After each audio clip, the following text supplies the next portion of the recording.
At my daughter's graduation, my husband announced, "I've decided to start a new life without you." His girlfriend was sitting with our friends. Everyone went quiet. I smiled and said, "Congratulations on your honesty."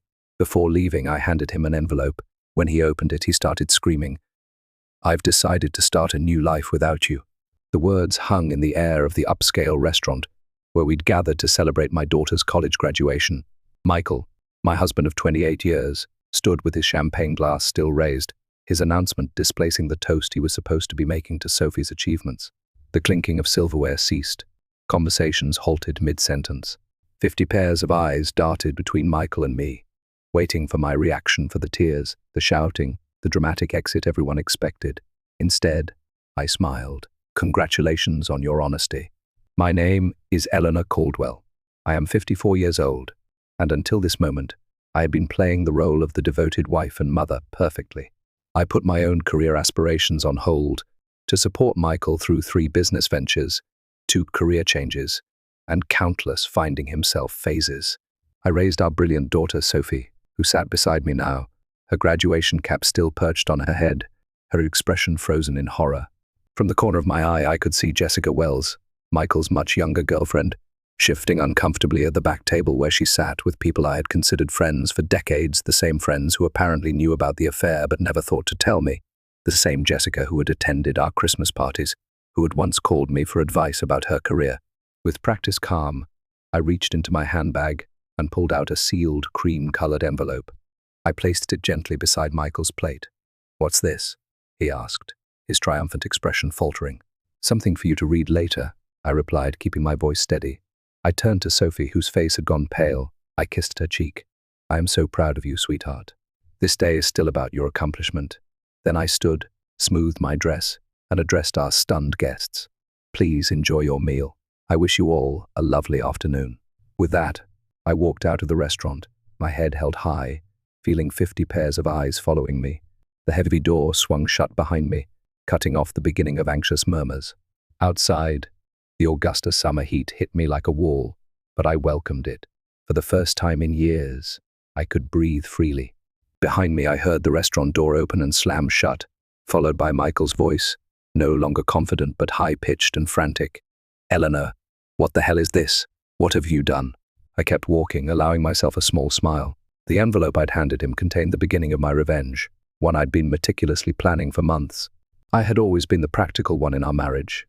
While Michael dreamed big and took risks, I maintained the stability our family needed. I was the one who saved for Sophie's education when Michael invested unwisely in his friend's restaurant venture. I was the one who worked extra hours as a finance manager at Travancorp when his midlife crisis led him to quit his stable position to follow his passion selling handcrafted furniture, a passion that lasted approximately 6 months before he grew bored. My own dreams, opening a financial consultancy for women, were perpetually on hold.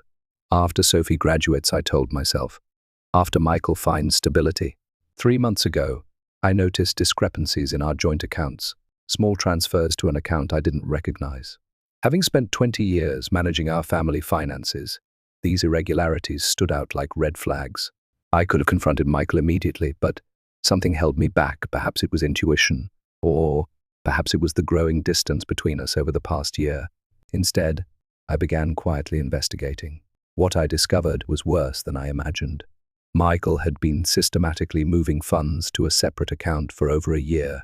He had also been taking Jessica to expensive restaurants, purchasing jewelry, and looking at beachfront property, all while telling me we needed to tighten our belts for retirement. Then came the text messages I discovered when Michael left his phone unlocked. Messages about their new life together, messages about how he was finally breaking free, messages about their plans for the day after Sophie's graduation, the day he had chosen to make his grand exit from our marriage. What Michael had forgotten, or perhaps never fully grasped, was that I had been a financial professional for 30 years. I understood money trails, I knew how to trace assets, and most importantly, I remembered the prenuptial agreement we had signed 28 years ago, when I had more family money than he did.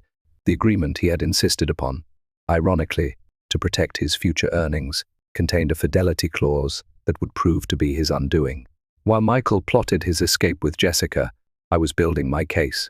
I consulted with attorneys, documented every hidden transfer, gathered evidence of their affair, and prepared divorce papers. I timed everything perfectly, knowing Michael would want to wait until after Sophie's graduation to avoid ruining her big day.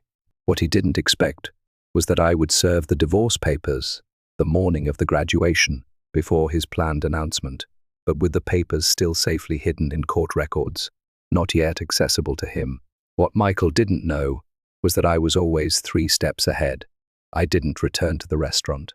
Instead, I drove to our home, a spacious colonial in Augusta's historic district that we had purchased 15 years ago, the house that Michael had already promised to Jessica, according to text messages he didn't realize I had seen.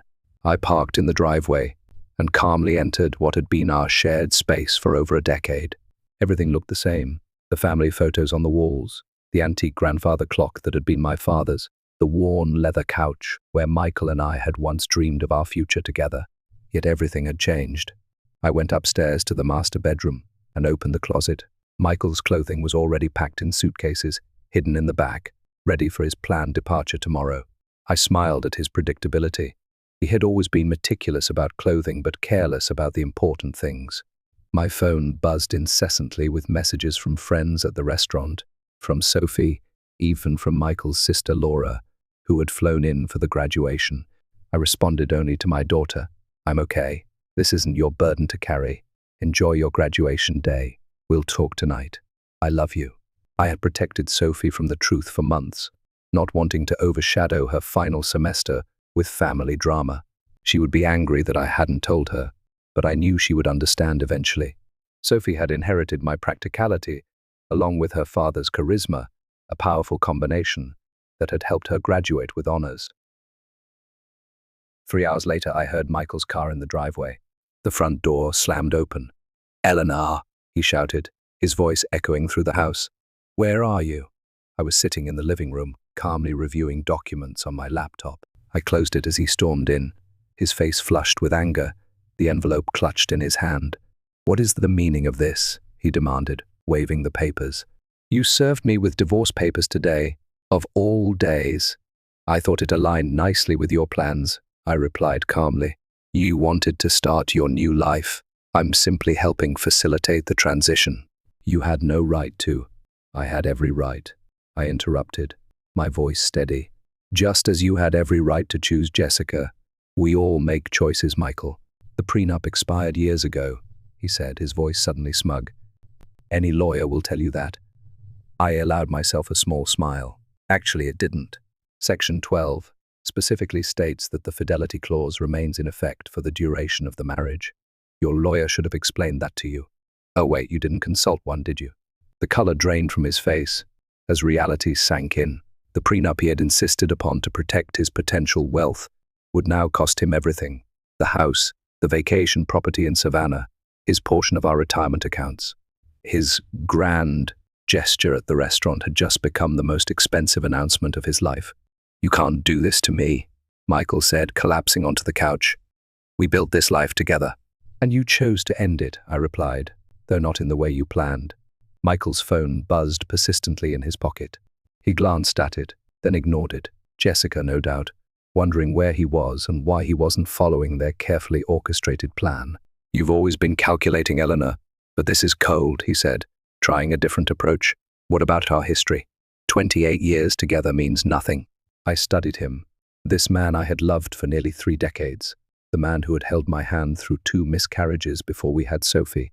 The man who had once surprised me with a weekend trip to Charleston for our 10th anniversary.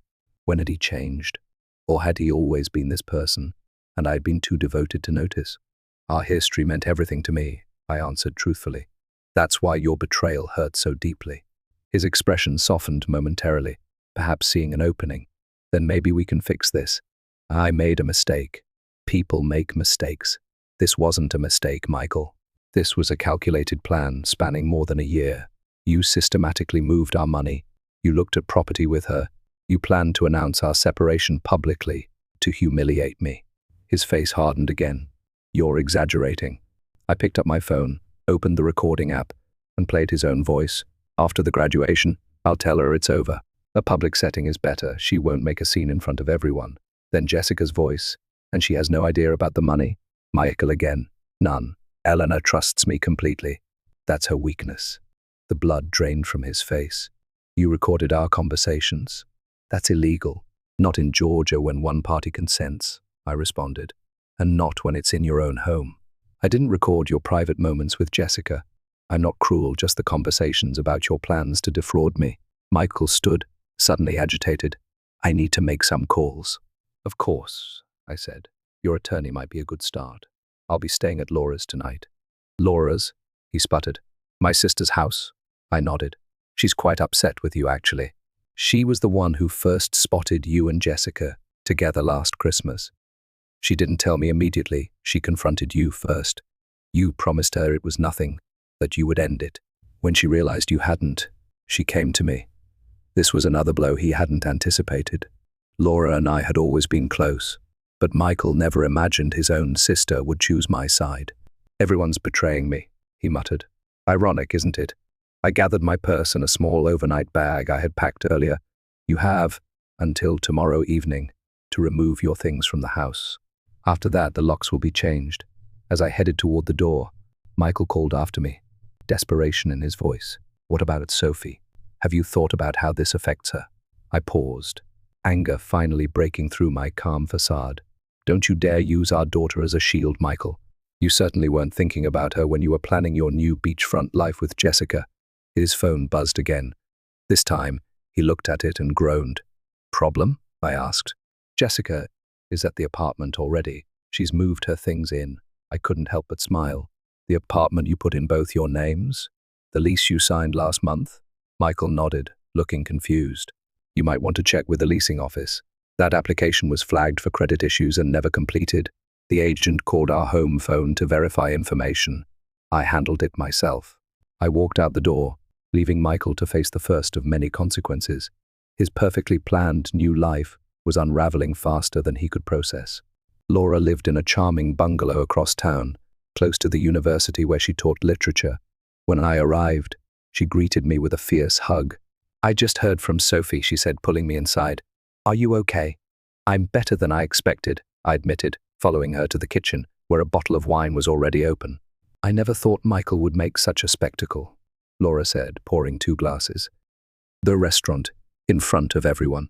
He's lost his mind. It was meant to humiliate me, I explained, accepting the glass. A public rejection, so I couldn't fight back without looking hysterical. Laura's face darkened. My brother always did have a flair for drama, but this is beyond anything I expected from him. We settled in her sunroom, surrounded by potted plants and bookshelves. Laura had never married, preferring her independence and academic pursuits. Over the years, I had sometimes envied her freedom. What did you put in that envelope that made him so upset? She asked. I explained the contents, the divorce filing, the evidence of his financial deception, and, most importantly, the prenuptial agreement that would leave him with far less than he had planned. The prenup? Laura said, amused. I remember when he insisted on it. Father had just given him that money for his first business, and he was so worried about protecting it. She laughed bitterly. The irony is delicious. My phone rang. Sophie, I said, taking a deep breath before answering. Mom, she said immediately, her voice strained. I'm coming over to Aunt Laura's. Honey, you don't have to, I'm already on my way, she interrupted. Dad is telling everyone you've lost your mind, that you've been planning this for months. He's saying horrible things. Of course he was.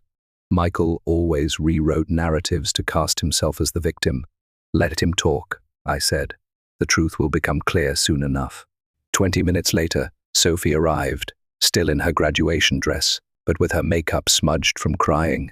She fell into my arms like she used to as a child after a nightmare. Why didn't you tell me? She asked, her voice muffled against my shoulder. I didn't want to ruin your final semester, I explained. You worked so hard for this day. She pulled back, wiping her eyes. Well, Dad took care of ruining it anyway. We moved to Laura's living room, where Sophie finally got the full story. How I had discovered the affair, the financial deceptions, and the plans Michael and Jessica had made. I knew something was off with Dad, Sophie admitted. He's been different, distracted, always on his phone. But I never imagined. None of us want to see these things in people we love, Laura said gently. My phone buzzed with a text message from Philip Anderson, my attorney. The emergency filing had been approved. The accounts I had identified were frozen, pending the divorce proceedings. Michael now had limited access to funds enough for living expenses, but not enough to follow through on the property purchases he had planned with Jessica. I showed the message to Laura and Sophie. "Good," Sophie said firmly. "He deserves it." My daughter's loyalty warmed me, but I wasn't naive. "He's still your father," I reminded her. "Your relationship with him is separate from what's happening between us." Sophie shook her head. "Maybe someday, but right now, I can't even look at him." He hugged me this morning and told me how proud he was, all while planning to blow up our family hours later. The doorbell rang, interrupting our conversation. Laura went to answer it, returning moments later with a troubled expression. "It's Michael," she said, "and he's not alone." I steeled myself as Laura led Michael and Jessica into the living room. Jessica looked uncomfortable, shifting her weight from one foot to the other, her eyes darting around the room.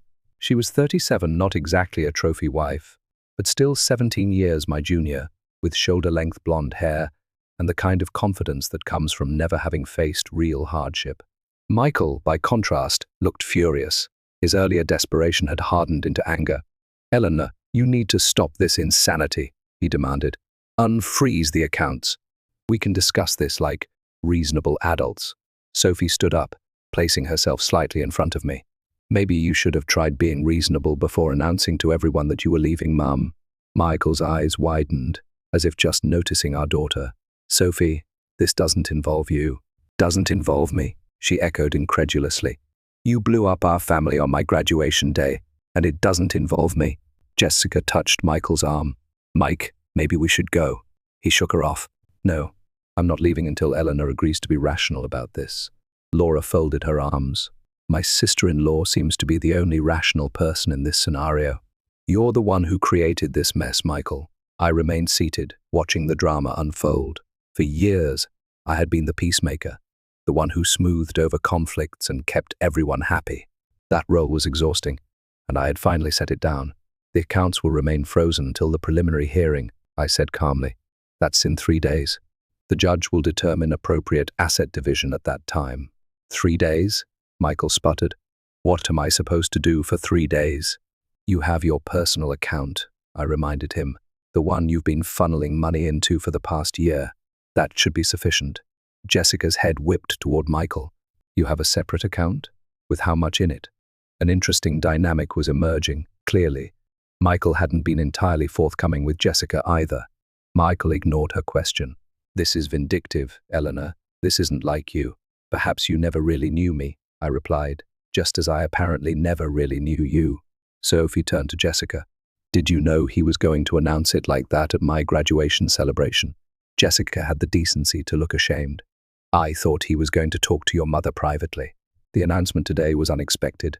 Michael shot her a betrayed look. Cracks were already forming in their united front. "I think you both should leave," Laura said firmly. "You've upset Sophie enough for one day." "Sophie," Michael pleaded, "you understand that relationships change, don't you? Sometimes people grow apart." My daughter's face hardened in a way I had never seen before. "What I understand is that you're a coward who couldn't even give Mom the dignity of a private conversation.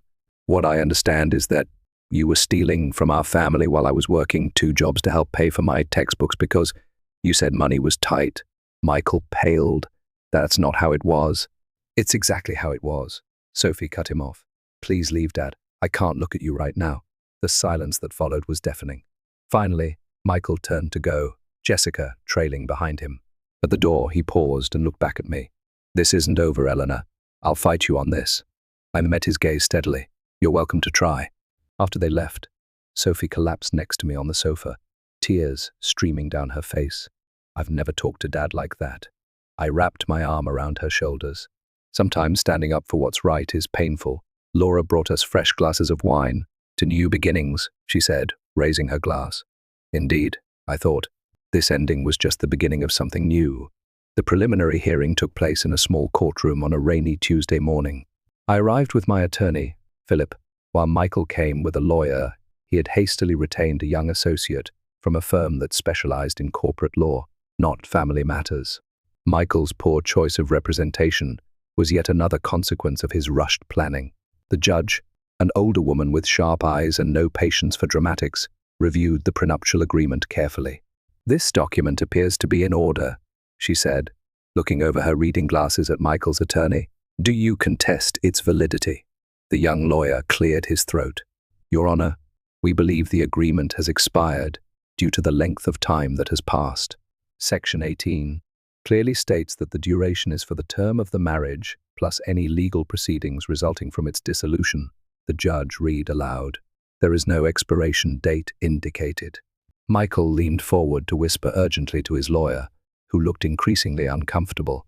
Furthermore, the judge continued, "The evidence of systematic fund transfers appears to violate the financial disclosure requirements in Section 23. She shuffled through the papers, then looked up. "I am ruling to maintain the freeze on joint accounts pending full financial discovery. Mr. Caldwell's personal account will remain accessible to him. The family home will remain in Miss S. Caldwell's possession during proceedings, as stipulated in the prenuptial agreement's infidelity clause." Michael's face flushed dark red. "This is outrageous," he muttered, loud enough for me to hear. The judge fixed him with a stern look. "Mr. Caldwell, the first suggest you review the agreement you signed more carefully.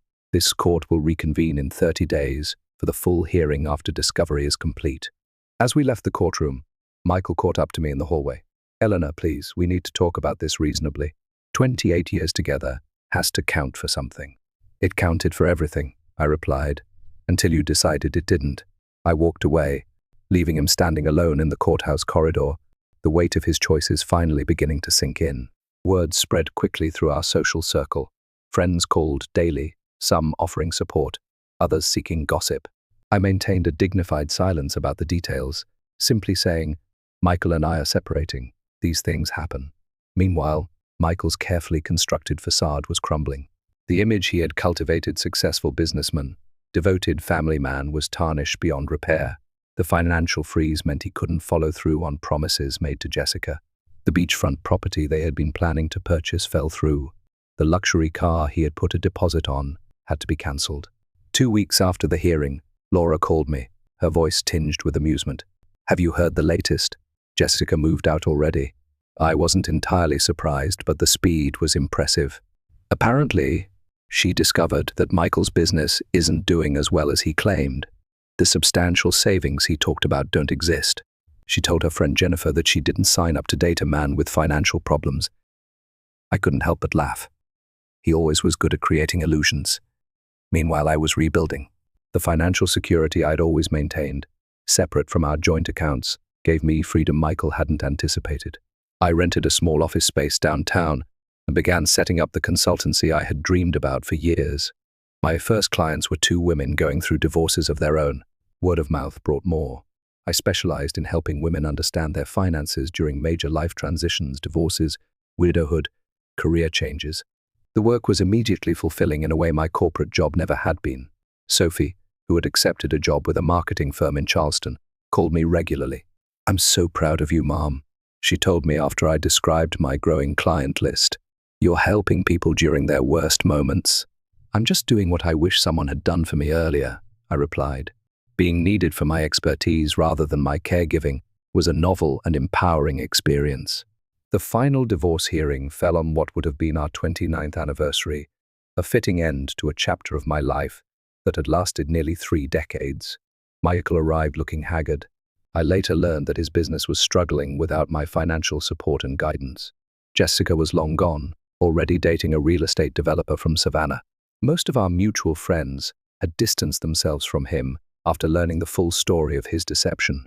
The judge upheld the prenuptial agreement in its entirety. Michael left with his personal possessions, his struggling business, and the money in his private account which, after paying his attorney, was barely enough to secure a small apartment. I retained our home, my retirement accounts, and 70% of our joint investments, exactly as the prenuptial agreement stipulated in cases of infidelity. The justice was poetic. The very document Michael had insisted upon to protect himself had become his downfall. As we left the courtroom, Michael approached me one last time. "I made a terrible mistake," he said quietly. "Is there any chance we could?" "No," I interrupted, gentle but firm. "That door is closed." "I understand," he replied, and for once I believed he did. "I hope you find happiness, Eleanor. You deserve it." It was perhaps the first honest thing he had said to me in years. 6 months later, my consultancy, Caldwell Financial Transitions, was thriving. I had moved from the small office to a larger space and hired 2 associates. I specialized in helping women secure their financial futures, particularly through major life changes. Sophie visited often, proud of what I had built. "You know what's ironic?" she said during one visit. "If Dad had just been honest from the beginning, he might have kept half of everything." "Sometimes people can't see beyond what they want in the moment," I replied. The woman who had once defined herself as Michael's wife and Sophie's mother had discovered a new identity: mentor, business owner, and advocate. The envelope I had handed Michael at the restaurant hadn't just been my escape plan. It had been the key to a door I never knew existed. Behind it, I found not just revenge, but reinvention. In securing my financial future, I had also reclaimed something far more valuable: myself.